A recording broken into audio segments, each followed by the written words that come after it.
بسم اللہ الرحمن الرحیم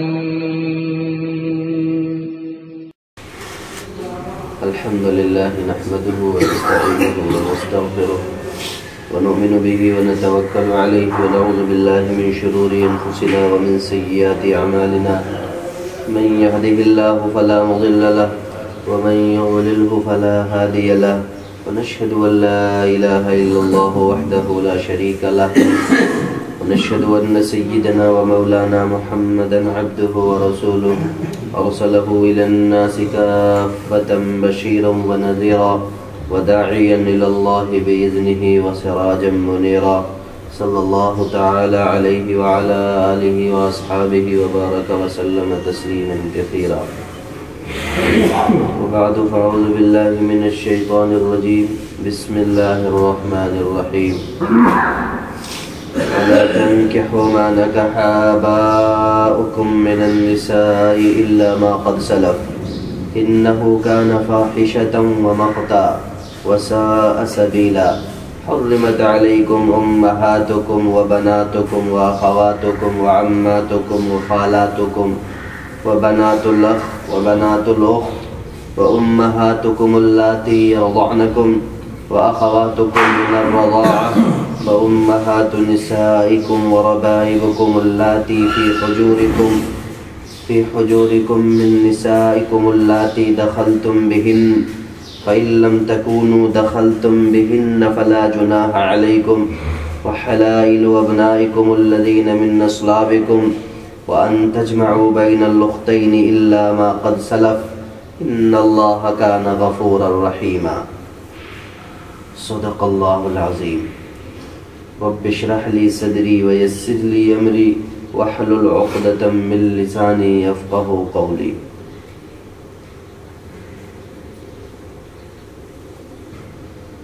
سورہ نساء چل رہی ہے اور احکامات پہ معاشرت بیان ہو رہے ہیں 9 حکم بیان ہو چکے ہیں یہ 10واں حکم ہے 9واں حکم 10واں حکم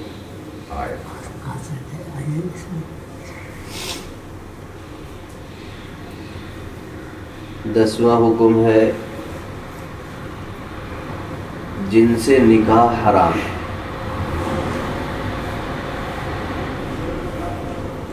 چنانچہ وَلَا تَنْكِحُوا مَا نَكَحَ آبَاؤُكُم مِّنَ النِّسَاءِ إِلَّا مَا قَدْ سَلَفَ اور تم نکاح نہیں کر سکتے ان سے جن سے تمہارے باپ نے نکاح کیا ہے جن عورتوں سے تمہارے والد نے نکاح کر لیا ہے تمہارے آبا نے نکاح کر لیا ہے ان عورتوں سے تم نکاح نہیں کر سکتے إِلَّا مَا قَدْ سَلَفَ مگر جو گزر گیا جو پیچھے ہو گیا چھوڑو اسے اب تم اسلام میں داخل ہو گئے ہو اب تمہارے لیے اس کی اجازت نہیں ہے یہ آیت کریمہ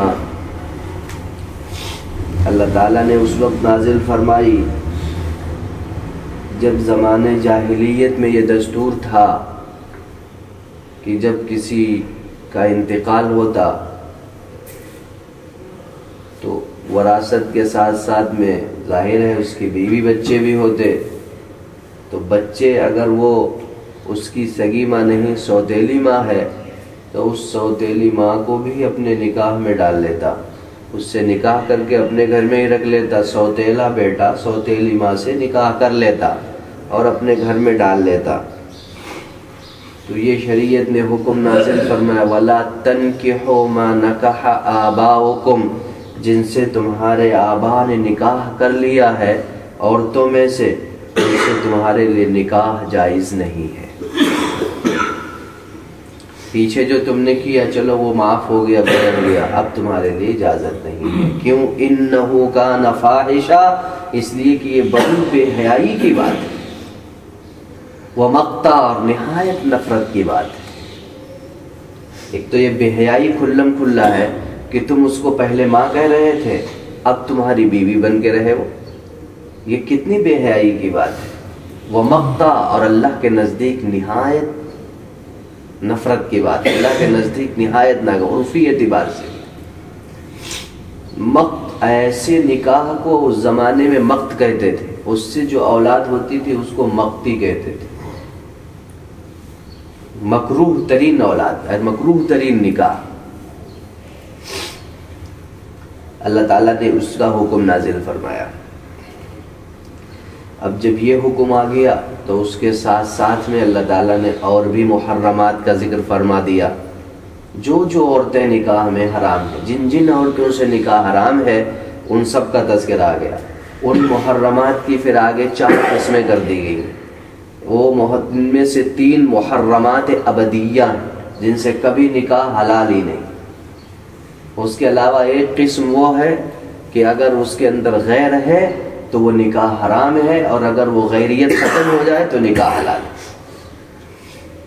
اور وہ منکوحہ عورتیں ہیں، وہ منکوحہ عورتیں تمہارے لیے حرام ہیں۔ چنانچہ اس آیت کریمہ سے ایک اہم بات یہ ثابت ہوئی، جس طریقے سے آبا نے نکاح کی جن عورتوں سے کر لیا ہے، ان سے بیٹے کے لیے نکاح حرام ہے۔ آبا سے اب ابا ہی مراد نہیں، اوپر چلے جائیے، ابا نے کر لیا ہو، یا دادا نے کیا ہو، یا نانا نے بھی کیا ہو۔ آبا میں دادا بھی داخل ہے، نانا بھی داخل ہے۔ اس لیے تمہارے آبا، اصول اوپر چلے جاؤ، اصول میں جس نے بھی تمہارے میں سے نکاح کر لیا، ان سے اب تمہارے لیے نکاح حلال نہیں۔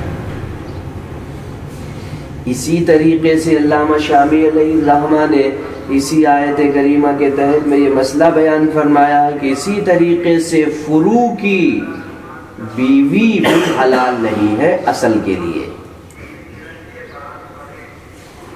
یعنی بیٹے کی بیوی اور بیٹے کے بیٹے کی بیوی بھی باپ کے لیے حلال نہیں۔ جس طریقے سے باپ نے جن عورتوں سے نکاح کر لیا ہے، ان عورتوں سے نکاح کرنا بیٹے کے لیے حرام ہے، اسی طریقے سے بیٹے کی بیوی بیٹے کے بیٹے کی بیوی سے نکاح، صرف بیٹے نے نکاح کیا یا پوتے نے نکاح کر لیا ہے، تو ایسی عورتوں سے نکاح آبا کے لیے حلال نہیں ہے کسی صورت میں، حتیٰ کہ صرف چاہے نکاح ہی منعقد ہوا ہو، مقاربت خلوت صحیحہ تو بہت دور کی بات ہے، صرف نکاح ہوا، صرف آبا نے نکاح کر لیا، کچھ بھی نہیں، پھر طلاق ہو گئی، پھر بھی نکاح حلال نہیں ہے۔ اسی طریقے سے بیٹے نے صرف نکاح کیا، صرف نکاح منعقد ہوا ہے، خالص نکاح، پھر طلاق ہو گئی، پھر بھی وہ آبا کے لیے حلال نہیں ہے کسی صورت میں، کبھی بھی، یہ آج نہیں، کبھی بھی نہیں۔ وَلَا تَنْكِحُوا مَا نَكَحَ آبَاؤُكُم مِّنَ النِّسَاءِ إِلَّا مَا قَدْ سَلَفَ إِنَّهُ كَانَ فَاحِشَةً وَمَقْتًا وَسَاءَ سَبِيلًا۔ یہ بہت بری راہ ہے، اگر کوئی شخص ایسا کرتا ہے بہت برا طریقہ ہے، نہایت قبیح طریقہ ہے، اس لیے ایسے طریقے سے اجتناب ضروری ہے۔ اسی طریقے سے خدا نخواستہ کسی باپ نے منہ کالا کر دیا کسی عورت سے، تو وہ عورت حکماً نکاح میں ہو گئی، ایسی عورت سے بھی نکاح بیٹے کے لیے جائز ہے۔ اسی بدکاری سے کوئی بیٹی پیدا ہو جائے تو وہ بیٹی اس کے لیے حرام ہے۔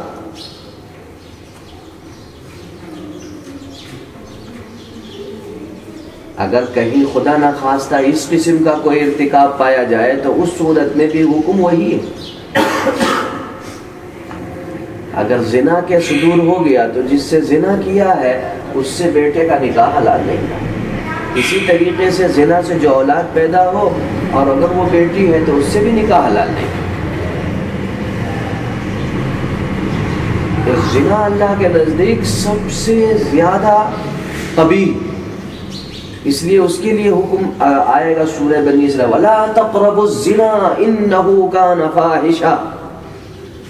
یہ بہت بے حیائی کی بات ہے، اور اللہ تعالیٰ نے زنا کو اسی لیے حرام کیا ہے کہ زنا کے اندر انسانی کی غیرت ختم ہو جاتی، اور مومن تو غیرت مند ہوتا ہے۔ اللہ نے زنا کو حرام کیا، مومن غیرت مند ہوتا ہے، اور اللہ بھی غیرت مند ہے۔ ان اللہ یغار والمؤمنون لیغار، اللہ غیرت مند ہے اور اللہ غیرت مند ہے، مومن بھی غیرت مند ہوتا ہے، اس لیے اس کی غیرت کا تقاضا نہیں کرتا کہ وہ زنا کا ارتکاب کرے۔ غیرت کسے کہتے ہیں؟ غیرت کہتے ہیں اپنے پوری فیملی کے تمام ممبروں میں سے کوئی شخص اگر ایسی حرکت کرے جس کو ایک انسان کی طبیعت برداشت نہ کر سکے، برداشت نہ کرے، اسے کہتے ہیں غیرت۔ اگر وہ برداشت کر لے تو اس کو ہماری اردو زبان میں بھڑوا کہتے ہیں اور عربی زبان میں اسے دیوس کہتے ہیں، بے غیرت مند جسے کہتے ہیں۔ تو ہمارے محاورے میں جو عام محاورہ دیہاتی ہے اس میں ایسے شخص کو ایسے ہی لفظ سے تعبیر کیا جاتا ہے، بعض جگہ کے اور عرف ہوں گے، عربی میں اسے دیوس کہتے ہیں، جو اپنے فیملی، اپنے بھائی، اپنی بہن، اپنی بیٹی، اپنی بیوی، اپنی ماں، اپنی خالہ، اپنی جو ہے پھوپھی کے ساتھ میں کوئی ایسی حرکت کرتا ہوا دیکھے جس سے جو انسان کی طبیعت مومن غیرت مند برداشت نہ کر سکے، اسے کہتے ہیں غیرت۔ اگر برداشت کر لے یہ دیوسیت۔ جیسے چھوٹی سی ایک مثال، جیسے کہ ہماری بیوی کسی آدمی سے مصافحہ کرے، ظاہر ہے یہ ایک ایسی چیز ہے جو مومن غیرت مند برداشت نہیں کر سکتا، یہ غیرت کے خلاف۔ اگر برداشت کر لیتا ہے اس کا مطلب یہ دیوسیت ہے۔ یہ شریعت کے اندر غیرت کا حکم ہے، اسی وجہ سے اللہ تعالیٰ نے یہ دوائی زنا ہے، جس نے دوائی ہے سب کو اللہ تعالیٰ نے حرام فرمایا، زنا بھی حرام، دوائی ہے زنا بھی حرام۔ تو یہ اگرچہ زنا کا ارتکاب اتنا عجیب و غریب ہے اور اتنی غیرت کی بات ہونے کے باوجود بھی اگر ایسا ہو جاتا ہے تب بھی اس کے لیے اس کی اجازت ہے۔ یہ حکم تھا، اس حکم کی ضمن میں اللہ تعالیٰ نے اب محرمات کا تذکرہ فرمایا، کن کن سے نکاح حرام ہے۔ حرمت علیکم امہاتکم، حرام کی گئی تم پر تمہاری مائیں، امہاتکم تمہاری مائیں، ماؤں میں مائیں بھی، دادیاں بھی، نانیاں بھی، سب حرام۔ وبناتکم، اور تمہاری بیٹیاں بھی، بیٹوں کی بیٹی، بیٹی کی بیٹی بھی، اور پھر وہ نیچے نسل تک چلے جائیں سب کے سب۔ وبناتکم، اور تمہاری بیٹیاں، تمام قسم کی بیٹیاں حرام ہو گئی۔ وَأَخَوَاتُكُمْ، اور تمہاری بہنیں اللاتی ہوں، اخیافی ہوں، حقیقی ہوں، ساری قسم کی بہنیں حرام۔ قرآن نے ایک جملہ استعمال فرمایا، سب کے اندر ایک اصول دیا، ایک ضابطہ دیا۔ حرمت علیکم امہاتکم، تمہاری مائیں تم پر حرام، ایک اصول، ایک ضابطہ، کیا؟ اوپر جتنی ہے چلے جاؤ اوپر تک سلسلہ، سب حرام، جتنی اصل ہے سب حرام۔ وبناتکم، اور جتنی نیچے فرو ہیں سب حرام۔ وَأَخَوَاتُكُمْ، اور تمہاری بہنیں، بہنوں میں تینوں قسمیں داخل ہیں۔ حقیقی بہنیں، ماں باپ دونوں کا ایک ہو تو حقیقی بہن کہلاتی ہے، مائیں الگ الگ ہوں باپ ایک ہو تو اللاتی بھائی بہن کہلاتے ہیں، باپ دو ہوں ماں ایک ہو تو اسے اخیافی بھائی بہن کہتے ہیں۔ اخیافی بھائی بہن، اللاتی بھائی بہن، حقیقی بھائی بہن، ان میں رشتہ حرام ہے۔ تو تمہاری وہ بہن ہے جو حقیقی ہو، تمہاری وہ بہن ہے جو اخیافی ہو، تمہاری وہ بہن ہے جو اللاتی ہو، سب حرام۔ وعماتکم، اور تمہاری پھوپھیاں، پھوپھیوں میں بھی تینوں قسمیں داخل ہیں۔ تمہارے ابا کی جو بہنیں ہیں، چاہے وہ ان کی حقیقی بہنیں ہوں، چاہے اللاتی ہوں، چاہے اخیافی ہوں، سب کی سب حرام۔ وعماتکم، اور تمہاری پھوپھیاں، وخالاتکم، اسی طرح تمہارے خالائیں، تمہاری ماں کی جتنی بہنیں ہیں وہ حقیقی ہوں، اللاتی ہوں، اخیافی ہوں، سب حرام۔ وبنات الاخ، اور بھتیجیاں، بھتیجیوں میں بھی وہ اخیافی بھتیجیاں ہوں، اللاتی بھتیجیاں ہوں، حقیقی بھتیجیاں ہوں، سب حرام۔ وبنات الاخت، اور بھانجیاں اسی طریقے سے، وہ حقیقی ہوں، اللاتی ہوں، اخیافی ہوں، سب حرام۔ وَأُمَّهَاتُكُمْ، یہ حرمت نسبیہ ہے، یہ وہ ہیں جو محرمات نسبیہ کہلاتی. یہ وہ عورتیں ہیں جو نسب کی وجہ سے حرام ہیں.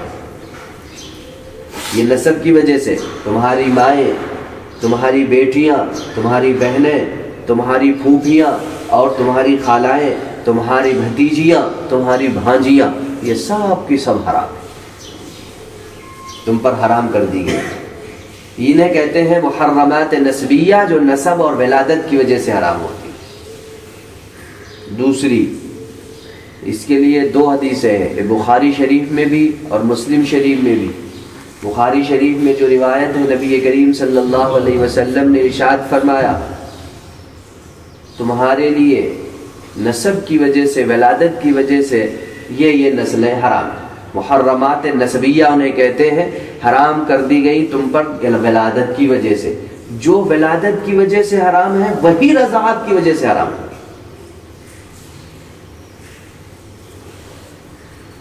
جو رضاعت کی وجہ سے جو نسب سے حرام ہو جاتی ہے، بالکل رضاعت سے بھی وہی سب حرام ہو جاتی. چنانچہ آگے محرمات رضاعیہ کا تذکرہ. محرمات رضاعیہ میں سے اللہ تعالیٰ نے صرف 2 مثالیں بیان فرمائی اور پھر ان کو پیچھے والے حصے میں ڈال دیا گیا. یعنی جو پیچھے محرمات نسبیہ ہیں انہیں پر قیاس کر لیجئے، محرمات رضاعیہ اسی طرح حرام ہوگی. وَأُمَّهَاتُكُمُ اللَّاتِي يَرْضَعْنَكُمْ وَأَخَوَاتُكُمْ مِنَ الرَّضَاعَةِ، اور تمہاری وہ مائیں جنہوں نے تم کو دودھ پلایا ہے، جنہوں نے تم کو دودھ پلایا، جن کا تم نے دودھ پیا ہے وہ مائیں تم پر حرام ہے. اور اسی طریقے سے وہ تمہاری بہنیں جو دودھ کی نسبت سے تمہاری بہن ہے، جو دودھ پینے کی نسبت سے تمہاری بہن ہے، وہ بہنیں بھی تم پر حرام ہیں. بس ان 2 کا تذکرہ کرنے کے بعد آگے محرمات بالمصاہرہ کا تذکرہ شروع ہو گیا. لیکن اس کا یہ مطلب ہرگز نہیں ہے کہ اس سے صرف ماں ہی رضائی حرام ہوگی اور رضائی بہن ہی حرام ہوگی اور اس کے تمام جو عزیز و اقربا رشتہ دار ان سے نکاح حلال ہوگا. نہیں، ان کو بھی آپ پیچھے والے حصے پہ رکھیے. جو محرمات نسبیہ ہیں بالکل اسی طریقے سے اب یہ مائیں حرام ہو گئی اور اسی طریقے سے بہنیں حرام ہو گئی. ان بہنوں نے اور تم نے ساتھ ساتھ میں جو تمہاری یہ رضائی بہنیں انہوں نے ساتھ ساتھ دودھ پیا ہو یا علیحدہ علیحدہ ہو، وہ علیحدہ علیحدہ ہو یا ایک ساتھ دودھ پیا ہو. ایک ساتھ پیا ہو تو بھی بہن ہے، اسی ماں کا دودھ پیا لیکن دوسرے زمانے میں پیا بعد میں پیا وہ بھی تمہاری بہن ہے، وہ ساری کے سارے رشتے حرام ہو. اسی طریقے سے اس ماں کے بیٹی وہ تمہاری بہنیں حقیقی ہوں، اخیافی ہوں، اللاتی ہوں. پھر اس ماں کی یعنی اس رضائی ماں کی پھوپھیاں اللاتی ہوں، اخیافی و خالائیں حقیقی ہوں، اخیافی ہوں، اللاتی ہوں. اسی طریقے سے اس کی پھوپھیاں حقیقی ہوں، اللاتی ہوں، اخیافی ہوں. بھتیجیاں، بھانجیاں سب حرام، سب سے نکاح حرام ہے. ما حرم من الرضاعہ، ما حرم من النسب، ما حرم من الرضاعہ. جو رشتے نسب سے حرام ہوتے ہیں وہی رشتے رضاعت سے حرام.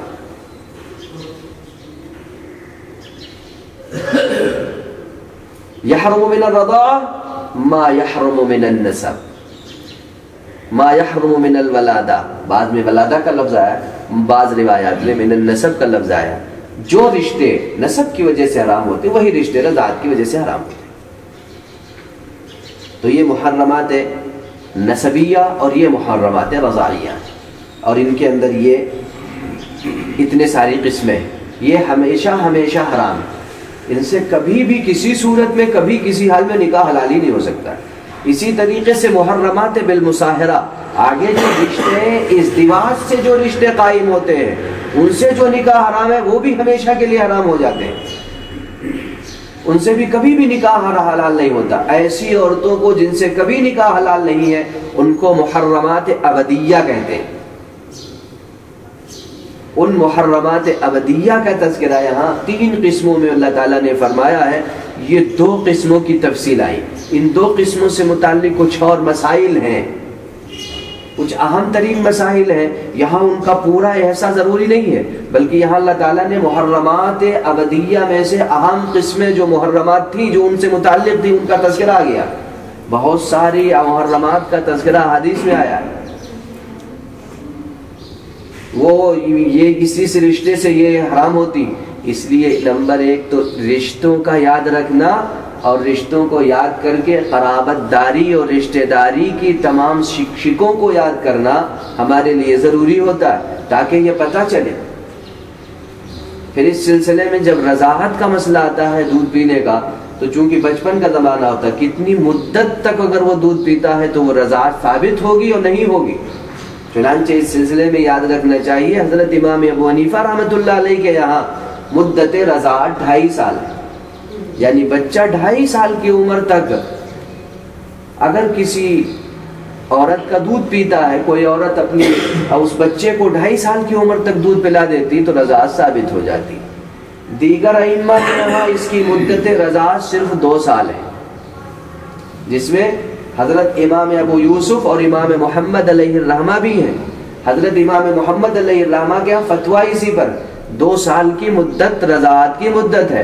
اس مدت میں اگر کسی عورت نے اس کو دودھ پلا دیا تو وہ اس کا رضاعی بیٹا ہے اور وہ اس کی رضاعی ماں ہے. اور جس وہ اس عورت کے بھائی، اس عورت کی بیٹی بیٹیاں، اس عورت کی اور رضاعی بیٹی بیٹیاں ہوں یا اس کی نسبی بیٹی بیٹیاں، وہ سب اس کے لیے بھائی بہن ہو گئے، وہ سب سے نکاح حرام.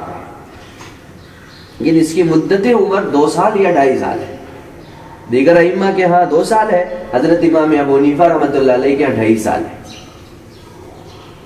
2.5 سال کے بعد مدت رضاعت ختم ہو جاتی ہے، پھر وہ رضاعت کی حرمت ثابت نہیں ہوتی.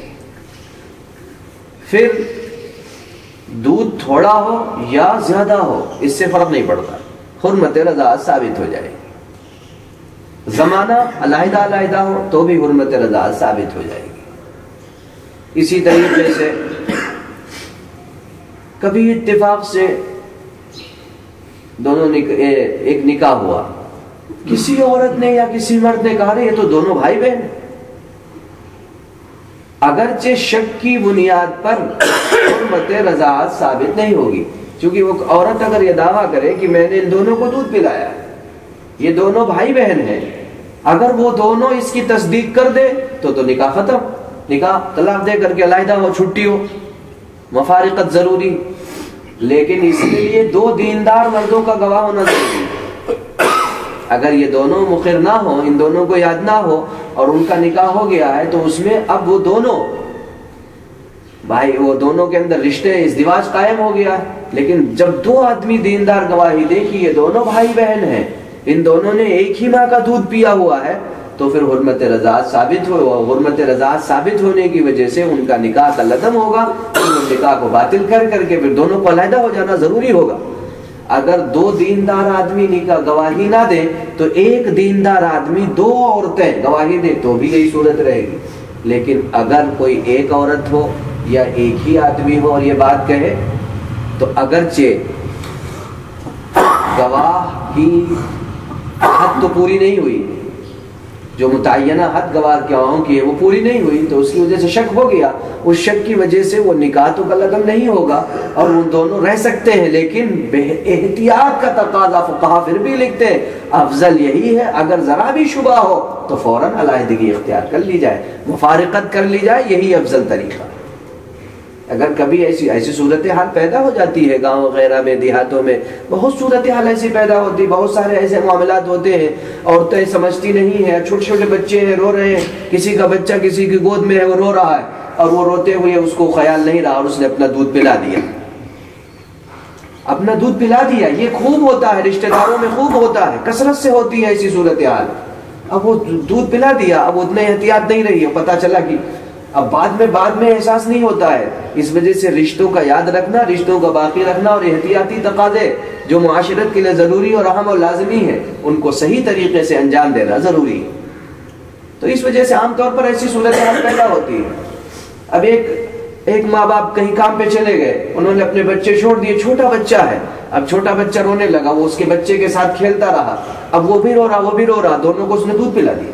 اب دونوں رضائی بھائی بہن ہو گئے.